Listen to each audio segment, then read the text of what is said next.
अस्सलाम वालेकुम। आज हमारे मेहमान कोई आम शख्सियत नहीं, ये वो हस्ती हैं जो अपनी ज़िंदगी के तजुर्बे से आपको बताएंगे कि बाप असल में क्या होता है।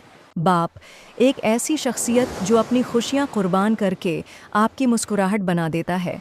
थके हुए कदमों के बावजूद घर का बोझ अपने कंधों पर उठाता है।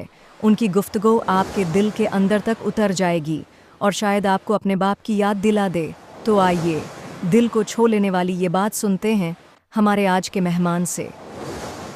मैं बाप हूं, मैंने ख्वाब बेचे तो ख्वाब सबके खरीद लाया।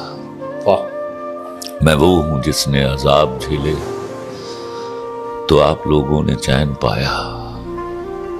मुझे जो बदले में मिल रहा है, सिला ये क्या है, इनाम क्या है, मेरा बताओ मकाम क्या है।